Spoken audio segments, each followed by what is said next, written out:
Angeles County judge denied a resentencing request from the mother who helped kill her 8.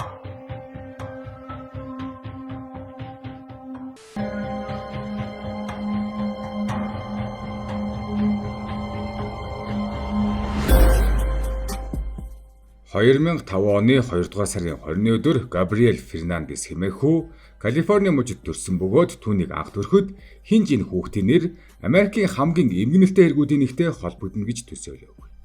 Том харнуудтай намхан дуранхай биетэй тэр хүү бусад хүүхдүүдийн адил тоглож зураг зурж супер баатруудын тухай мөрөөдөх дуртай байсан.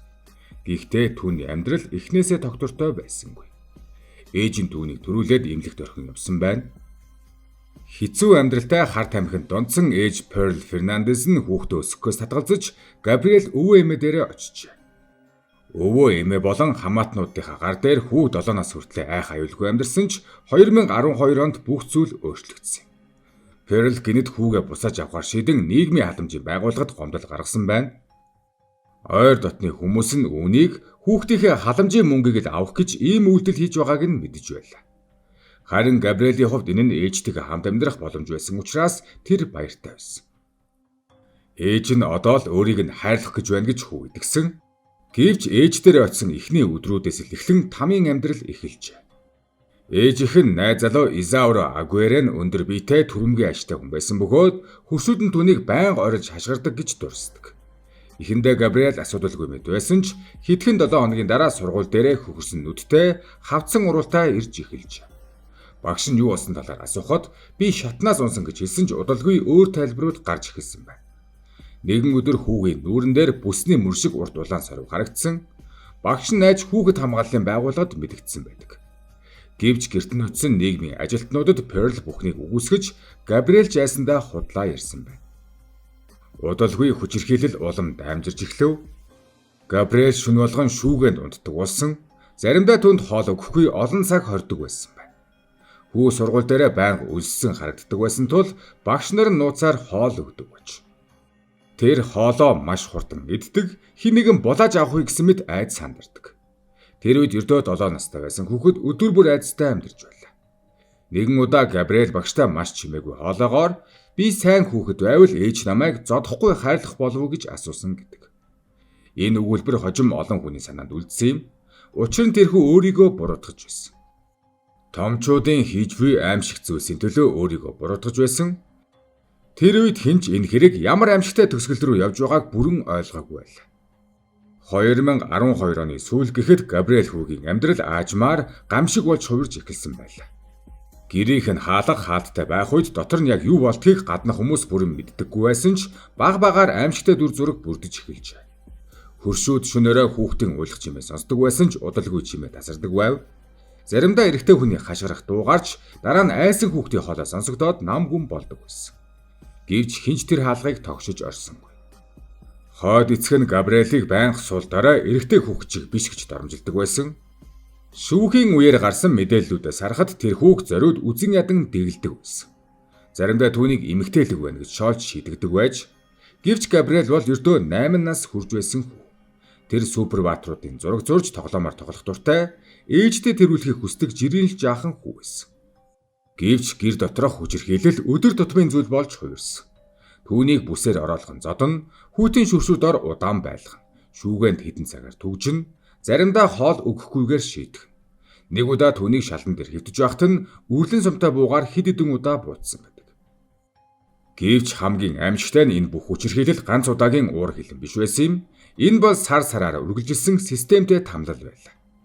Сургууль дээр багш нар нь улам их санаа зовж эхэлсэн байна. Габриэлийн нүр байн хавцсан биен дээр нь шин сорив гарсан байдаг болж. Нэг өдөр багш нь түүний эрүү орчимд түлэгдсэн шарах байгааг анзаарч дахин хүүхэд хамгааллын байгууллагад мэдэгдсэн байна. Хүүч энэ удаа арай илүү үннээ ярьсан. Тэр ээж намайг бүсээр цогтөг, би шүүгээнд унтдаг. Би муу хүүхэд болохоор шийтгүүлдэг гэж хэлсэн байдаг. Гэвч хүүхдийн ярьсан үгсийг бүрэн ноцтойгоор авч үзсэнгүй.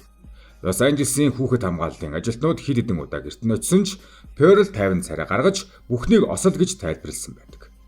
Габриэл ээжээсээ айдаг байсан учраас заримдаа худлаа ярьдаг байсан байна. Хүүхэд өөрийгөө хамгаалах гэж ус харин улам зодуулахгүй тулд худлаа ярьж сурсан байж. Нэгэн өдөр Габриэл багштай жижигхэн цаас өгсөн гэдэг тэр цаасан дээр надад туслаач гэж бичсэн байлаа. Энэ бол хүүхэд аврал ирж байсан хамгийн тод дохионы нэг байлаа. Гэвч систем удаан хөдөлж байсан. Тайлангууд цугларсаар анхааруулгууд нэмэгцээр байсан ч тэрхүү орой бүр буцаад айцтай гэрлүүгээ явдаг байж. Тэр үед Габриэлийн бие төдийгүй сэтгэлж өөрчлөгдөж эхэлсэн байна. Урд нь инээмсэглэдэг байсан хүү одоо байнга цочимтой болж. Том хүн гараа огцом хөдлөхөд хүртэл биеэ хамгаалах гэж агшдаг байсан тухай багш нар дурсан байдаг. Тэр заримдаа ангидаа унтчихдаг байсан нь шүн унтаж чаддаггүйтэй нь холбоотой. Шүүхтэр хожим мэрэгдсэн мэдээллүүдээс харахад хосууд хүүг заримдаа шүүгэнд амийг нь боож хордог байсан байна. Заримдаа муурны ялгадаас идүүлдэг байсан гэх гэрчлэлж гарсан. Түүнийг байнга чи муу хүүхэд чи юу ч биш гэж доромжилдог байж. Хүүхдийн ертөнц тэр чигтээ айдас шийтгэл өвдөлтөөр дүрэн байсан юм. Гэвч энэ бүхний дунд хамгийн эмгэнэлтэй зүйл нь Габриэл бусдад итгэсээр байсан явдал байлаа. Тэр сургууль дээр очисоор байсан. Багш нартаа үннийг хэлхийг оролдсоор байв. Хэн нэгэн том хүн өөрийг нь хамгаална гэж дотроо найдсаар байлаа. 2013 оны 5 дугаар сар гэхэд түүний бие бараг тисгэ болж. Толгой, хавирга, нүүр, арьс хаасаагүй шинэ хуучин гэмтлүүд байсан бөгөөд шүүх эмнэлгийнхэн дараа нь түүний биен дээр олон сарын турш үргэлжилсэн хүчирхийллийн улмар байсан гэж дүгнсэн байдаг. 2013 оны 5 дугаар сарын 22-ны өглөө Калифорнийн Палмдейл хотод жирийн нэгэн өдөр эхэлж байсан ч Габриэл Фернандесийн хувьд энэ нь амьдралынхаа сүүлчийн өдөр байсан. Тэр үед хүүгийн бие аль хэдийн олон сарын хүчирхийллээс болж туйлдсан байж, хавирганууд нь өмнө нь хугарч байсан. Нүүрэн дээр нь сорвилдсан, толгой нь олон удаагийн цохилтоос болж гэмтэж байсан ч тэр амьд үлдэх гэж оролдсоор байсан. Энэ өдөр хойд эцэг нь хүүг маш хэцгээр зодсон байна. Түүний толгой руу хүчтэй цохиж байсны улмаас хүү ухаан алдан татаж унжээ. Хожим эмчнэр түүний гавлын яс хүнд гэмтэж тархин хавцсан байсан гэж тогтоосон байдаг. Энэ бол ердөө нэг цохилтын үр дүн биш. Түүний бие өмнөх хүчирхийллээс аль хэдийн эвдэрсэн байсан. Тэр өдөр байдал эвгүйтэж 911 лөө залгасан хүн нь Перл Фернандес байлаа. Дуудалгын үеэр ээж нь хүү амьсгалахгүй байна гэж хэлсэн байдаг. Түргэний эмчнэр гэрт нь очиход Габриэл шалан дээр хөдөлгөөнгүй хэвтэж бас биеийн хэдийн хөрж эхэлсэн байна. Түргэнийхэн түүнийг яаралтай эмнэлэг рүү авч явсан ч эмчнэр хүүгийн биеийг хараад шууд л ямар нэг аимшигтай зүйл удаан хугацаанд болж ирснийг ойлгосон. Эмнэлгийн ажилтнууд түүний бие дээрх шархнуудыг хараад цочирдсан байна. Хуучин хөхрөлтүүд, шинэ гэмтлүүд, төлөгдөлтийн сорив, үрлэн сумтай бууны жижиг нүхнүүд. Энэ бүхэн ганц өдрийн хүчирхийлэл биш гэдгийг илтгэж байлаа. Шүүх эмнэлгийн тайлан дээр хүүгийн биед олон хавирганы хугарал арьсны төлөгдөлт, тархины ноцтой гэмтэл, удаан хугацааны хүчирхийллийн улмөр тод байсан гэж тэмдэглэгдсэн байдаг. Удалгүй эмчнэр Габриэлийг аварч чадахгүйг ойлгосон. Тэр ердөө 8 насыг хүрсэн байж. Комик номон дуртай багштай таалагдахыг хүсдэг, ээжтэй хайрлуулахыг мөрөөддөг байсан жаахан хүү эмнэлгийн орон дээр амьсгал хураасан юм. Мэдээ тархад цагдаа нар тэр даруй мөрдөн шалгалтаа эхлүүлжээ. Гэрт нь очсон мөрдөгчд шүүгэн дотроос хүүхэд хоригдож байсан шинж тэмдгүүд, боолтын материалууд, хүчирхийллийн улмруудыг олсон байдаг. Хөршүүд багш нар төрөл садангийн хүмүүс нэг нэгээрээ цугларч эхлэхэд зураг улам аимшигтай болж байлаа. Энэ бол гинэт болсон осол биш байсан. Энэ бол сар сараар үргэлжилсэн тамлалын төгсгөл байсан. Габриэл хүүгийн үхлийн мэдээ Америк даяар асар том уур хилэнг үүсгэсэн юм. Хүмүүс хүүгийн ээж болоод хойд эцгийг нь үзэн ядаад зогссонгүй, нийгмийн халамжийн байгууллагуудад хүүхдийг аврах боломж байсаар байтал яагаад юу ч хийгээгүй вэ гэсэн асуултыг асууж байлаа. Учир нь мөрдөн шалгалт гүнзгийрэх тусам аимшигтай нэгэн үнэн ил болж байлаа. Габриэлийг аврах боломж олон удаа гарч байсан юм. Сургуулийн багш нар хэд хэдэн удаа тайлан гаргаж байж тэд хүүгийн биен дээрх шархнуудыг харсан. Түүнийг байнга өлсөж байгааг анзаарсан айсан харцыг нь харсан. Нэг багш нь бүр Габриэлийг өөрөөсөө холдуулахгүй хажууд нь байхыг хүсдэг байсан тухайга ярьсан байдаг. Хүүхэд гэртээ арихаас айдаг байсан нь илт байж, гэвч тайлангууд цаасан дээр үлдэж, системийн шат дамжлага дунд алангуусаар байсан юм. Оршуулгын үеэр хүмүүс Бэтмены тоглоом Супербаатарын зураг жижиг цэцгүүд авчирч тавьжээ. Учир нь Габриэл Супербаатруудад үнэхээр дуртай байсан юм. Бяцхан авсны хажууд тавьсан тэр тоглоомуудыг хараад олон хүн уйлсан гэдэг. Энэ хэрэгээс улбааж Лос Анжелесийн гэр бүл халамжийн үйлчилгээ асар хүчтэй шүүмжлэлд өртсөн. Учир нь нийгмийн ажилтнууд гэрт нь хэд хэдэн удаа очсон ч Габриэлийг аюултай орчноос гаргаж аваагүй. Зарим ажилтнууд Перлийн тайлбарт итгэсэн, зарим нь ажлын хит их ачааллаас олж хэргийг бүрэн шалгаж чадаагүй гэж хожим ярьсан байдаг. Гэвч олон нийтэд энэ тайлбар хангалттай санагдаагүй.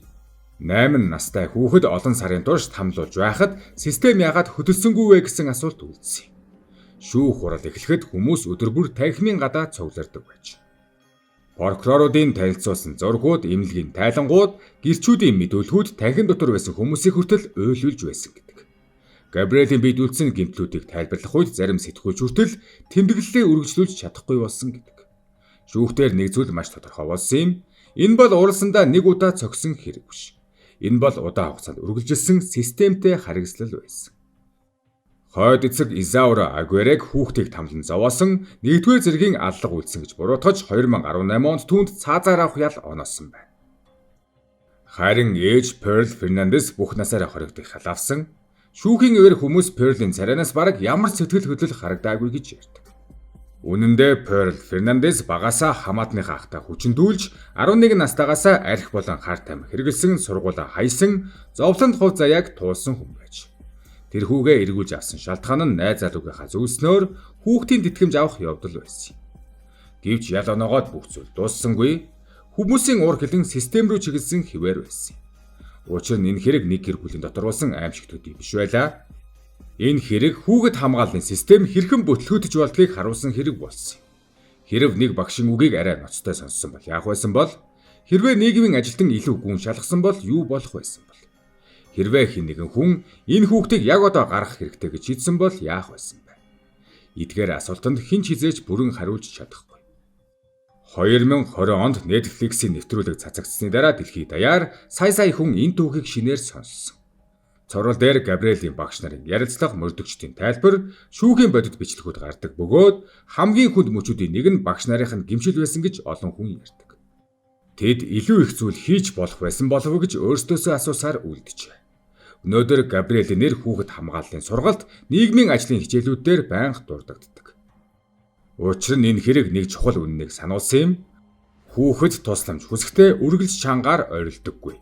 Заримдаа тэд зүгээр л чимээгүй айсан харцаар хардаг. Заримдаа би сайн хүүхэд байвал ээж минь намайг хайрлах болов уу гэж асуудаг. Энэ өгүүлбэр энэ хэргийг сонссон олон хүний ой танд үлдсэн хിവэр байдаг. Учир нь Габриэл эцсийн мөч хүртлээ хайрлуулахыг хүссэн жаахан хүүхэд байсан юм а.